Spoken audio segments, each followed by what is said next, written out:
Hello viewers, welcome to my channel মৌয়ের সাথে রান্নাবান্না। আশা করি সকলে ভালো আছেন। নিরামিষ দিনের মেনুতে নতুনত্ব আনতে একবার এই দুর্দান্ত স্বাদের পদটি বানাতে পারেন, নিরামিষ ছানা পটল। বাড়িতে দুধ থেকে ছানা তৈরি করে যদি অতিরিক্ত ছানা ফ্রিজে পড়ে থাকে সেটা দিয়েও এই রান্নাটি করতে পারবেন, আর বানানো ভীষণই সহজ।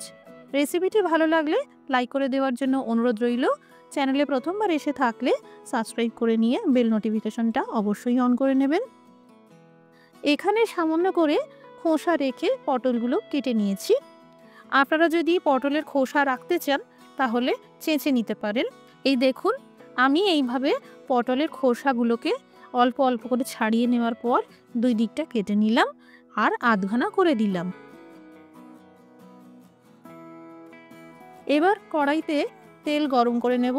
এখানে সরষের তেলের ব্যবহার করা হয়েছে। এবার এই পটলগুলোকে বেশ ভালো করে ভাজা ভাজা করে নেব। সামান্য করে হলুদ ছড়িয়ে দিলাম আর ভাজতে থাকবো। গ্যাসের আঁচটা কম থেকে মাঝারিতে রেখে পটলগুলো ভাজতে হবে, না হলে পুড়ে যেতে পারে।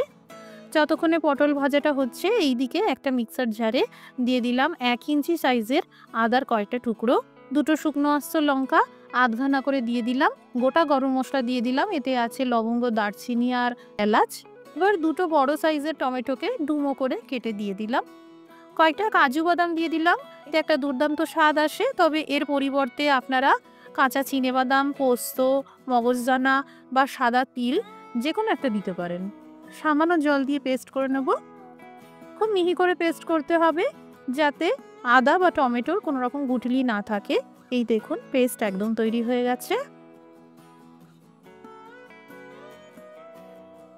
এদিকে পটলগুলো ভাজা হয়ে গেল।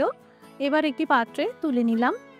অবশিষ্ট তেলে দিয়ে দিলাম আস্ত জিরে, শুকনো লঙ্কা আর তেজপাতার ফোড়ন। কম আছে সামান্য নেড়ে চেড়ে নিয়েই এবার কিছু পরিমাণ কিশমিশ দিয়ে দিলাম আর ভেজে নেব।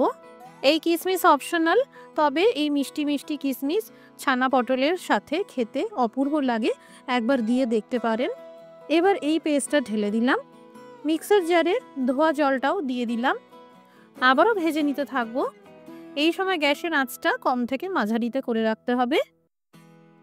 এই দেখুন, বেশ 5 মিনিট ভাজার পর চারদিক থেকে অল্প অল্প তেল বেরোতে শুরু করেছে। এবার দিয়ে দিলাম সামান্য হলুদ, সামান্য লঙ্কার গুঁড়ো, 4 চামচের মাপ করে 2-4 চামচ জিরের গুঁড়ো, 1 চা চামচ ধনের গুঁড়ো আর সামান্য লবণ।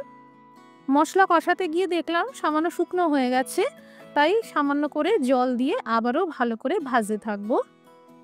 এতে মশলা পুড়ে যাবে না। এই দেখুন একদম সিল্কি ভাব চলে এসেছে। এবার এই ভাজা পটলগুলো দিয়ে দিলাম, ভালো করে মশলার গ্রেভির সাথে মাখিয়ে নিলাম। আধা গ্লাস মতন গরম জল দিয়ে 5 মিনিট কম আঁচে ঢেকে রান্না করব। 5 মিনিট পর ঢাকা খুলে দিয়ে দিলাম কয়েকটা গোটা কাঁচা লঙ্কা আর 500 ml দুধ থেকে তৈরি করা ছানা। 4 কাপের মাপ করে আধা কাপের থেকে একটু বেশি হবে। এখানে আমি 2 চামচ ভিনিগারের সাথে 2 চামচ জল মিশিয়ে দুধ থেকে ছানা তৈরি করে নিয়েছি। আপনারা বাজার থেকে কেনা রেডিমেড ছানা দিয়েও করতে পারবেন। আধা গ্লাস গরম জল দিয়ে দিলাম, স্বাদ মতো লবণ দিয়ে দিলাম। ভালো করে সব কিছু মিশিয়ে নেওয়ার পর আবারও ঢেকে কম আঁচে 5 মিনিট রান্না করব। সময় হয়ে গেছে, একবার দেখে নেওয়া যাক। এই দেখুন, ছানা আর পটল দুটোই ভালোভাবে কুক হয়ে গেছে। এবার সবশেষে 1 চা চামচ চিনি দিয়ে দিলাম আর এই গরম মশলা সামান্য করে দিয়ে দিলাম। নিরামিষ রান্নায় অবশ্যই ঘি দিতেই হয়, তাহলে স্বাদ আরও বেড়ে যায়, তাই জাস্ট 1 চা চামচ ঘি দিয়ে ভালো করে মিশিয়ে নিলাম। তৈরি হয়ে গেল নিরামিষ ছানা পটল। নিরামিষ ছানা পটল একবার আমার মতো করে বাড়িতে বানাবেন, খুব সুন্দর খেতে হয়। শুধু সাদা ভাত দিয়েই নয়, পোলাও দিয়েও খেতে ভালো লাগে। আজকের এই রেসিপিটি ভালো লেগে থাকলে শেয়ার করে দেওয়ার জন্য অনুরোধ রইল। সবাই ভালো থাকুন, সুস্থ থাকুন। Thank you for watching.